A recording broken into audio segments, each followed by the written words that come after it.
Балалар, бүгінгі өтілетін біздің тақырыбымыз дене мүшелері деп аталады.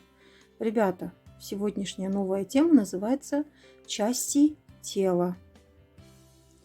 Алдымен сөздік дәптерімізді ашып, оқулықтағы берілген жаңа сөздерді жазып алайық. Көз, глаз, мұрын, нос, құлақ, ухо, ауыз, рот, тіс, зуб. Менің көзім, құлағым. Сенің құлағың, сенің тісің. Оның мұрны, оның құлағы. Балалар, бұл үш жақта айтылып тұрған сөйлемдер. Бірінші жақ менің, екінші жақ сенің, үшінші жақ оның. Менің мұрным, сенің мұрның, оның мұрны. Немесе менің қолым, сенің қолың, оның қолы.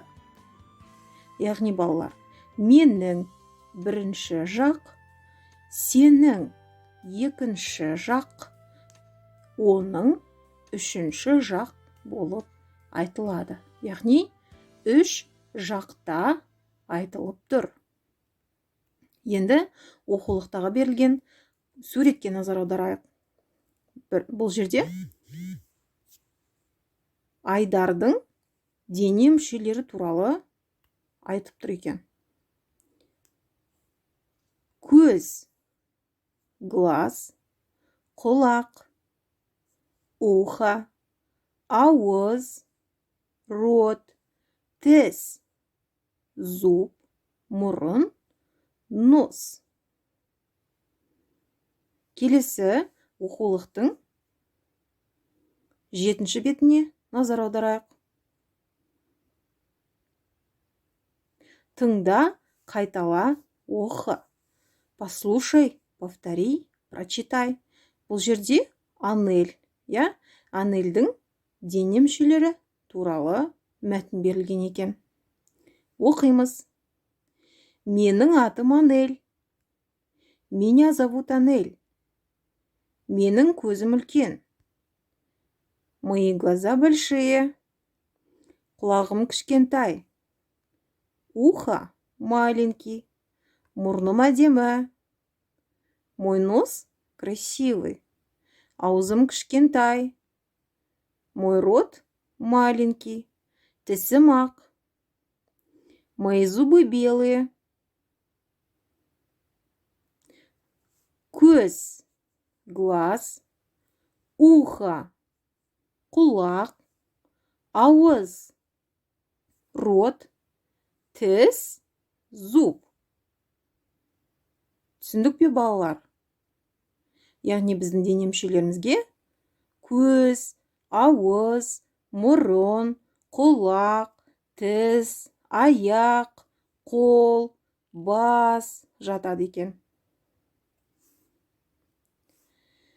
Келесі бірінші тапсырмаға назар аударайық. Бұл жазылым тапсырмасы. Первое задание нужно выполнить письменно.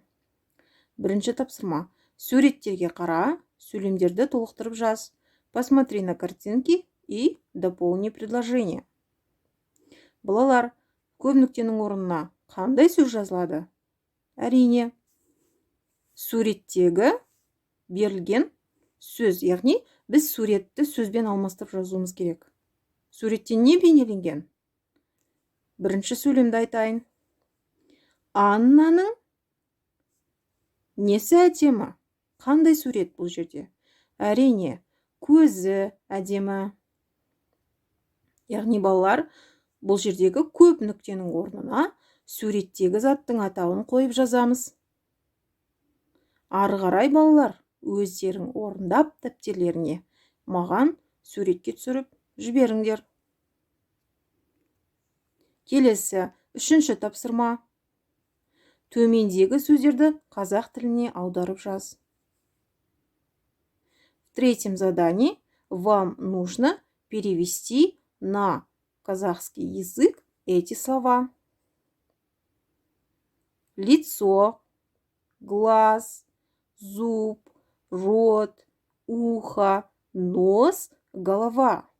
Балалар, бұл дене мүшелерінің орысша атауын қазақ тіліне аударып дәптерімізге жазамыз. Бұл сендердің өзіндік жұмыстарың болады. Яғни өздерің орындайсыңдар.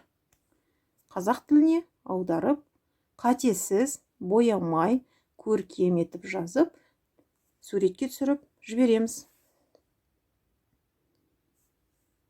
Балалар, бізде үй тапсырмасына 5-ші тапсырманы бергім келіп тұр.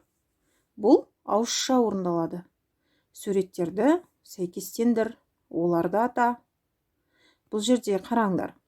Біз дене мүшелері берілген, қол, құлақ, ауыз, аяқ, көз берілген.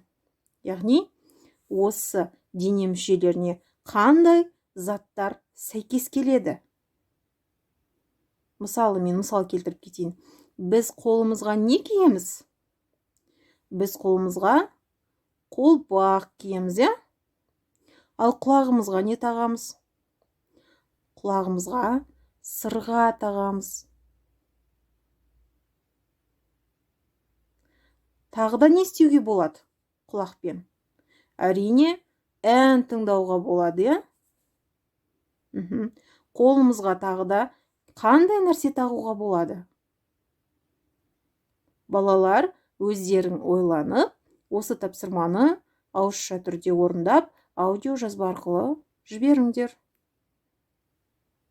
Балалар, сабақ аяқталды. Егер де түсінбеген сұрақтарың болса, менің жеке чатыма жіберсеңдер болады. Балалар, тапсырмаларыңды күтемін. Сау болыңдар.